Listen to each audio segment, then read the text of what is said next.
My sister texted me, "You are not invited unless you stop fighting the will." I replied, "Sure, send me your guest list and I will add a few names of my own." She thought I was joking. She did not know those names included the lawyer. 3 months earlier, I was standing in my parents' kitchen with a garbage bag and a knot in my throat, peeling faded postcards off the fridge.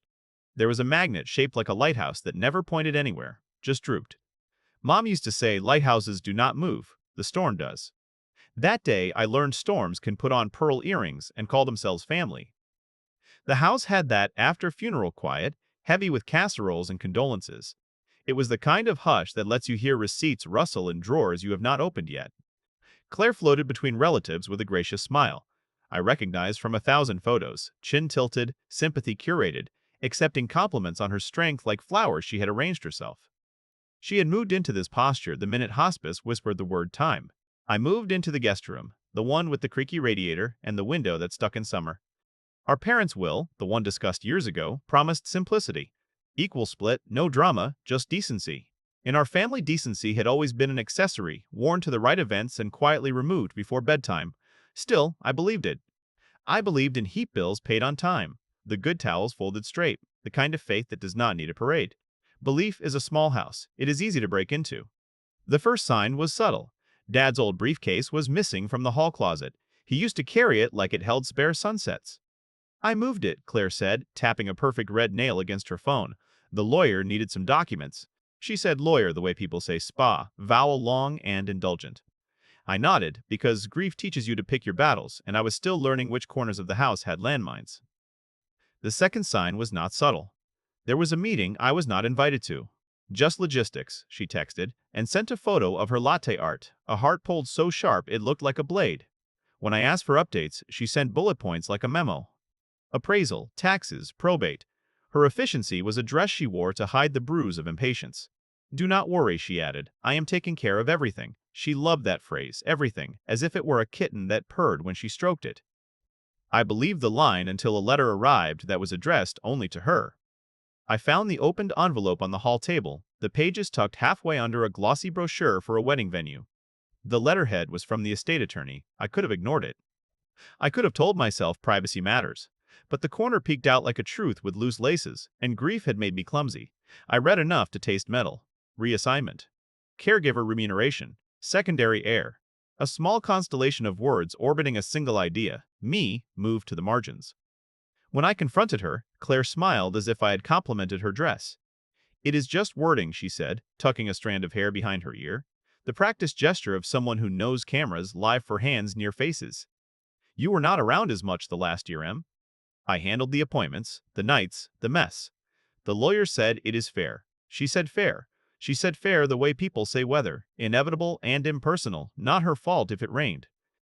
I could have argued time cards and distance, and the way caretaking wears different uniforms. I could have held up bank statements, my late-night drives, the voice memos I saved from Mom at 2 a.m., when her pain curled like smoke under the bedroom door. But there is a point where explaining your love becomes a new kind of loss. I folded the letter along the crease she had made and set it back on the table. That night, in the guest room, I lay awake counting the radiator pops like seconds. I made a list in my notebook of things that were mine and required no signatures. The sound of Dad's laugh when a joke missed and circled back. The smell of Mom's library books, old glue and patience. The way sunlight chose the dining room at 9:10 a.m. and no other room at any other time. I made another list. Transactions, dates, emails, names. Lists do not fix history, but they make the present sit still long enough to examine. 3 weeks later, I asked the attorney for copies. He stalled, then complied. Paper breeds paper, and soon my kitchen table wore an outfit of spreadsheets and clauses. Between the lines, I saw the shape of Claire's story. Caregiver expenses. Urgent decision-making. Temporary reassignment for efficiency. I heard the lawyer's voice without hearing it, confident and concise. The kind of tone that makes juries lean forward and younger siblings shut up. I did not shut up. I got quiet. Quiet is not surrender. Quiet is sharpening. I called an accountant I trust, a friend from college who does numbers the way some people do music. We met in a cafe where the coffee tasted like burnt sugar in winter. "You are not asking me to blow anything up," she said, turning pages with clean fingertips. "You are asking me to add." She drew boxes around entries labeled personal benefit. She underlined dates that hugged the edges of legality. She wrote a word in the margin. Recoverable. The night before I sent the first email, I dreamed of the lighthouse magnet. In the dream, it was not drooping. It was nailed straight, steady as a metronome. I woke before dawn and stood at the kitchen sink while the world arranged itself into streets and errands. My phone buzzed. Claire's message arrived like a toast. You are not invited unless you stop fighting the will. I read it twice. Then I typed what I typed. Sure, send me your guest list and I will add a few names of my own. Her bubbles appeared, then vanished. I could see her face in my mind, that practiced poise flickering. I placed my palm flat on the table strewn with invoices and drafts and the phrase my friend had circled 3 times, unjust enrichment. She thought I was bluffing. She has always mistaken silence for softness. She has always confused a lighthouse with a decoration. By noon, I had the names. The thing about revenge is that it rarely begins with anger. Mine started with math. I spent the next week gathering proof, not for a fight, but for accuracy. Every transfer, every expense labeled caregiver cost, every withdrawal from our parents' account that landed neatly in Claire's. I traced them like constellations. Deposits that glowed in clusters before her engagement. Wire transfers to a designer boutique. Medical reimbursements that matched the dates of her pre-wedding spa trips. Data is oddly soothing when you are grieving. Numbers do not gaslight. They do not sigh or roll their eyes or tell you to let it go. They just add up, patiently, until the sum turns into a mirror. I did not tell anyone what I was doing, not even my accountant friend. She only knew the surface. I am closing my parents' affairs. I was closing something, all right, just not the kind she meant. A month after the funeral, invitations went out for Claire's wedding. Handmade calligraphy, gold foil lettering, the kind of extravagance our parents would have called performative. The envelope addressed to me never arrived. My cousins texted screenshots of theirs, each decorated with a pastel ribbon and a quote about eternal love. I smiled at my phone, not because it was funny, but because her timing was perfect. You do not have to chase karma when the target draws the bullseye for you. At the bottom of my growing file, I slid in one last page, a list of shared assets Claire had failed to disclose. The beach house, the dividend fund, Dad's collector car. Small details, but each one whispered the same message. She did not want equality, she wanted applause. She thought she had earned it because she had been there for the hard parts, the messy, visible grief. I had been invisible, which in her eyes meant absent. Invisibility has benefits. It lets you work undisturbed. I scheduled a quiet meeting with the estate lawyer, Mr. Hawthorne, a man whose cufflinks were probably worth more than my car. He greeted me with polite confusion, the kind reserved for clients who refuse to cause scenes. Emma, I was under the impression everything had been settled, he said, sliding into his chair. It has, I replied. I am just confirming a few figures before I finalize my accounting. He smiled. Of course, your sister mentioned you were struggling with the adjustment. The way he said struggling made my jaw ache. I set the folder on his desk, thick and neatly labeled, and opened to the first page. Could you verify these for me, I asked, because they do not match your filings. He stopped smiling. Lawyers are trained to conceal discomfort, but even he blinked twice before composing himself. Where did you get these? They are all public record, I said, and personal knowledge. He flipped through the spreadsheets, his finger halting at the marked transactions. You understand, these, he began, are enough to justify a civil claim of unjust enrichment and fiduciary breach, I finished for him. His eyes flicked up and, for the first time, I saw the faintest hint of respect. I am not here to sue you, I added. I want accuracy, and a record. When I left his office, I knew he would make a call before sunset. Probably to Claire, maybe to his insurance provider. That was fine. I was not interested in their conversation. I was interested in documentation. Over the next 2 weeks, I drafted what looked, on paper, like the world's most polite act of vengeance. An itemized invoice, complete with breakdowns of estate misuse, property occupancy fees, and legal retainer misallocations. I signed it not as a sister, but as the secondary heir of the Whitmore estate. My accountant friend helped me format it to look impeccable. Official headers, date stamps, and a modest note at the bottom that said payment due upon receipt. Some nights I read it aloud, line by line, as if rehearsing a speech I would never give. It did not sound like revenge. It sounded like closure in spreadsheet form. Claire's social media posts multiplied as the wedding approached. Champagne brunches. A sisterhood spa weekend without me. A caption that read, "Everything falls into place when you stop entertaining negativity." In her world, negativity meant accountability. I did not comment. I did not block her. I watched, the way a lighthouse watches waves, steady and patient, certain they will come back around. Then, one morning, she texted, Hope you are healing. The will stuff was messy, but it is behind us now. Let us be civil, okay? Civil. As if betrayal were a traffic ticket. I typed one sentence and deleted it, typed another and deleted that too. Finally, I wrote, sure, I am finalizing the paperwork, then it is behind us. She sent a heart. The kind of heart that looks more like branding than feeling. 2 days later, I got a message from the wedding planner, wrong number apparently, confirming delivery for Mrs. Claire Montgomery's reception gifts. I almost felt bad for her. Almost. The morning I mailed the envelope, the city felt like it was holding its breath. I walked to the post office, dropped it in the outgoing slot, and stood there longer than necessary. The clerk gave me a curious glance. Important? He asked. Just sentimental, I said.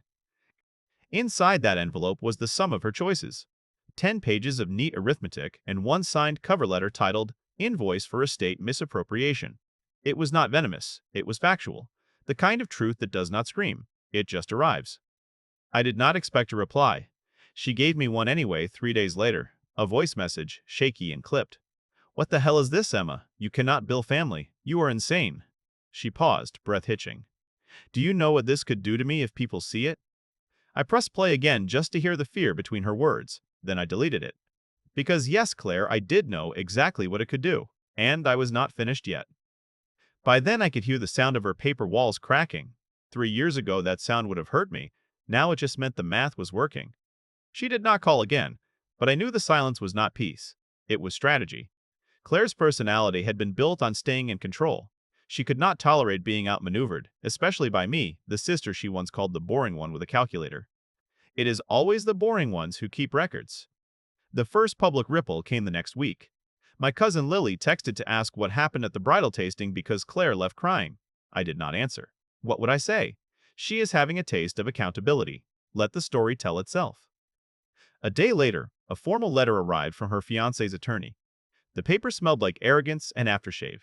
He wrote to request immediate clarification regarding a recent financial correspondence sent to Ms. Claire Montgomery and warned that any defamatory or extortionary actions may be pursued legally.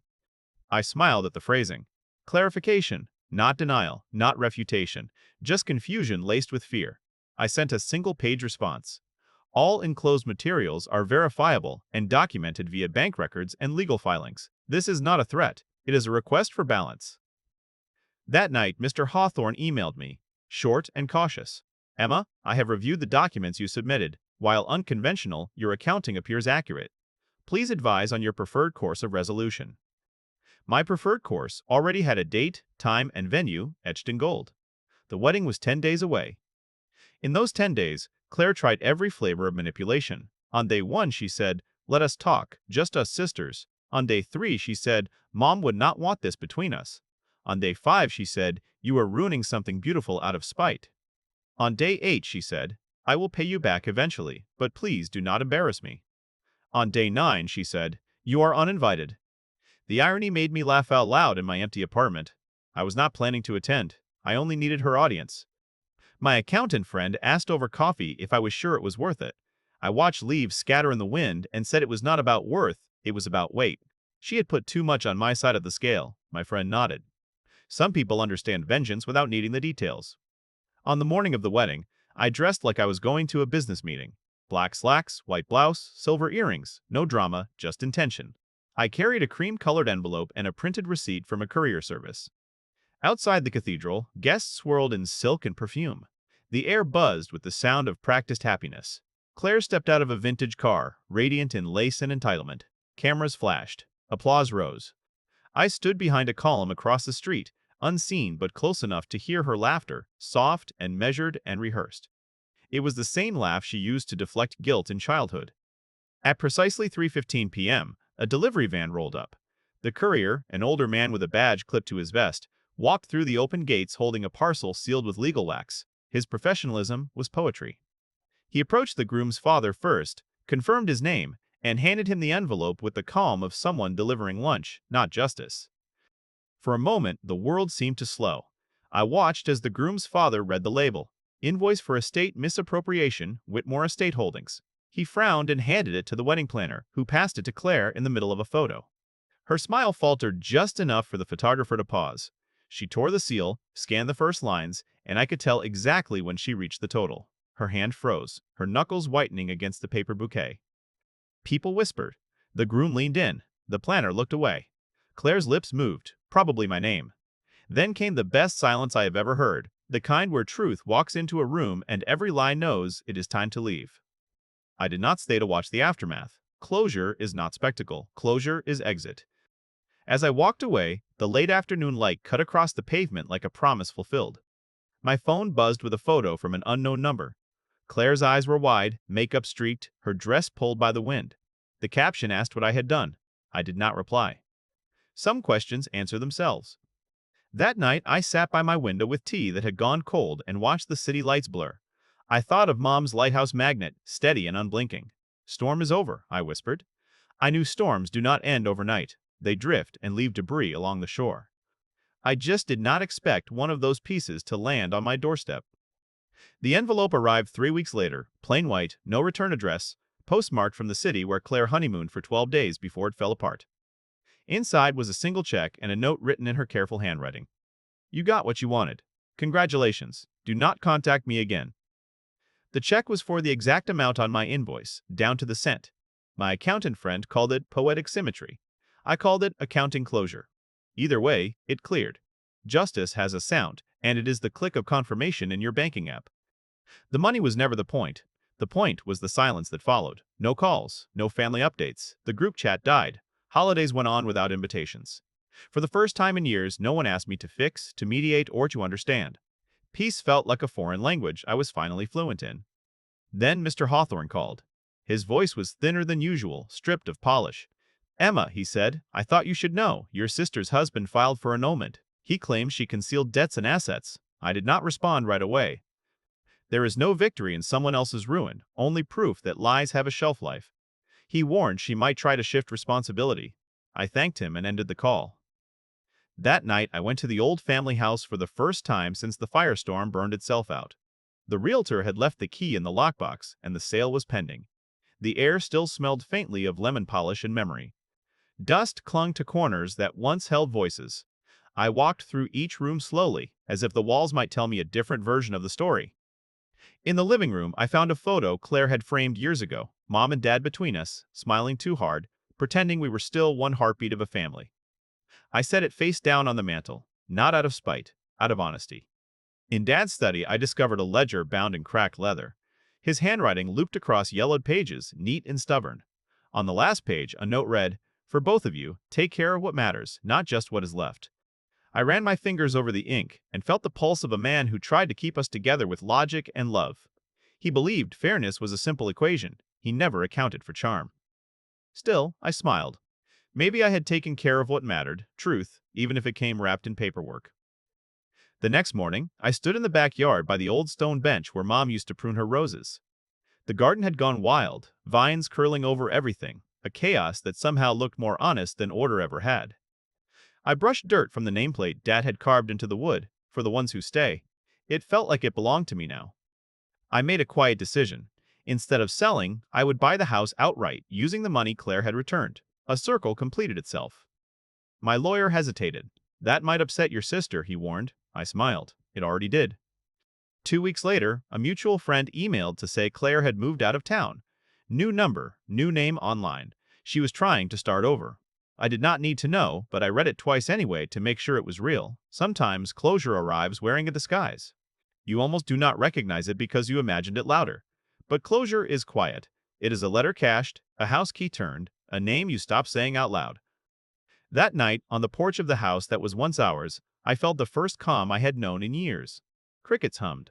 The air tasted like rain that had not fallen yet. I thought about how justice is not a thunderclap. It is a slow tide reclaiming the shore. "It is done," I whispered, and meant it.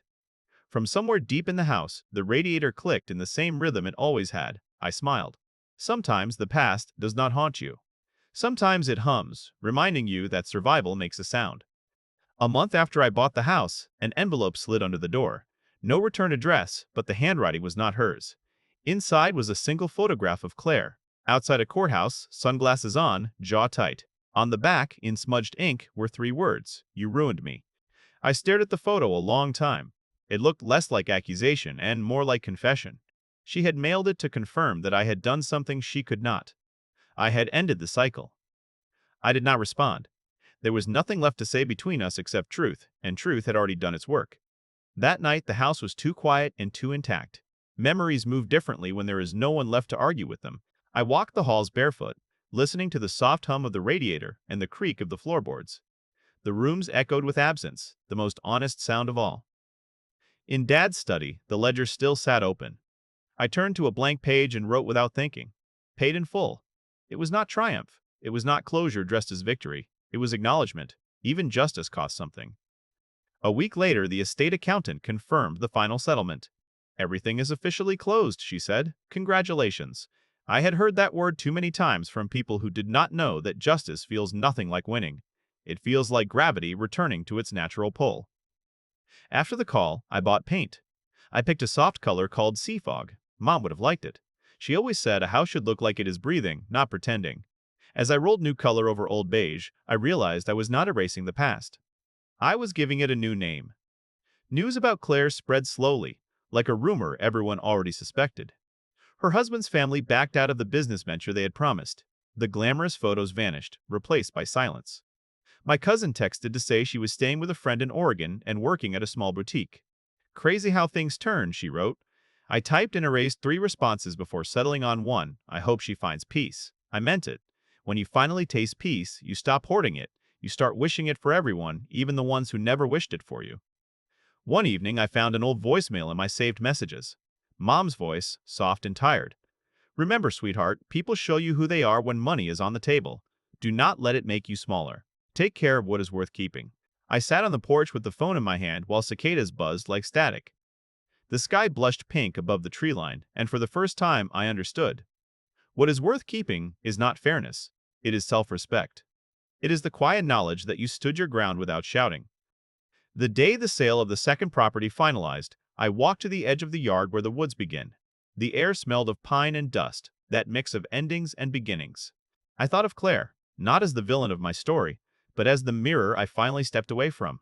Her choices shaped my silence, but my silence rewrote the ending. I set a smooth stone on the fence post. Balance, I whispered, that is all we ever needed. Somewhere a wind chime clinked, though I had not hung one. Maybe it was coincidence, maybe not. Life sometimes applauds in whispers. Later I typed a letter I would never send. Claire, I do not hate you. I stopped letting your storms decide my weather. You wanted everything that was not yours. I wanted peace. Only one of us got what she wanted, and it was not the one who thought she had won. I read it twice, smiled, and deleted it. Some words do not need to travel. They need to be spoken once, quietly, so your soul can hear them. That night, the radiator clicked again, steady and familiar, almost like applause. I lay in the half-light and realized something simple. The inheritance she stole was money. The one I kept was freedom. Freedom does not need to be invoiced. Peace changed its shape once it settled in.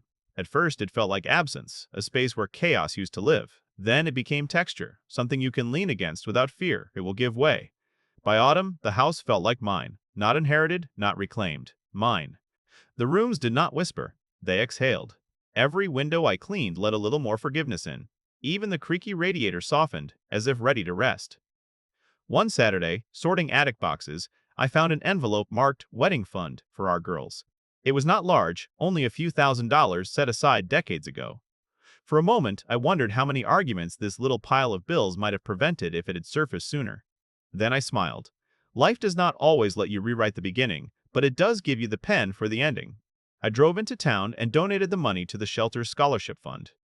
The woman at the counter asked if I wanted a receipt. No, I said. Consider it a gift from someone who finally learned how to let go. Winter came early, the kind that covers the world in soft mercy. Snow gathered on the porch rail, erasing footprints before they froze. Sometimes I listened for Claire's voice on the wind and wondered if she thought about me or still blamed me. Then I reminded myself that silence can be kindness too. Not every story deserves a sequel. On New Year's Eve, I made tea and lit one candle on the table. No parties, no noise, just reflection. I opened Dad's ledger again. Instead of rereading his words, I wrote beneath them. I took care of what mattered. It was not what we owned. It was what I became. I closed the book and felt the stillness that did not need witnesses. In February, a letter arrived, unsigned, clearly from her. Inside was a photograph of a small boutique storefront. The sign above the door read, "New Chapter Interiors." No message, just the image. I set it under the lighthouse magnet on my fridge. It hung a little crooked, which felt right. Not all things need to be perfect to be peaceful. Spring returned with soft defiance. The garden I had trimmed to near extinction sprouted again on its own. Ivy climbed the fence. Roses bloomed from roots I thought were dead. Nature has a quiet way of forgiving what humans cannot. I spent mornings on the porch with coffee, watching sunlight move across the lawn in patient stripes. Each day, the story inside me took up less space. People say revenge leaves scars. Maybe that is true. Scars are proof that healing happened and that it mattered. Mine did not ache anymore. They simply reminded me that I refused to stay quiet. One evening, as dusk folded over the yard, I whispered a thank you to the house and to the silence, and even to Claire. Without her betrayal, I might have stayed small, waiting for permission to matter. Without the storm, I would never have built my own lighthouse. The wind shifted, carrying the faint scent of roses. I closed my eyes and smiled. Some debts you settle with money. Others you settle by becoming someone who no longer keeps score. Either way, the account was balanced. I used to think closure was a single moment, a clean click of a latch, or a conversation that ends everything neatly. Now I know it is slower than that. It is the same door opening again without dread. It is the house no longer feeling like evidence. Life after revenge is quieter but not empty. Peace is not the absence of noise. It is the ability to listen without fearing what you will hear. The silence in this house does not accuse me. It welcomes me. It sounds like running water, typing keys, and honest breath. Above my desk, I pinned a small card that reads, "Paid in full." It is not about money. It is a reminder that I am done owing explanations. When the wind pushes through the trees, I imagine it carrying fragments of the past. I do not chase them anymore. I let them pass. In spring, the town invited me to speak at the community center about financial empowerment after family loss. I almost declined, then thought about all the women I have seen in probate offices, clutching folders like lifeboats, apologizing for wanting fairness. I said yes.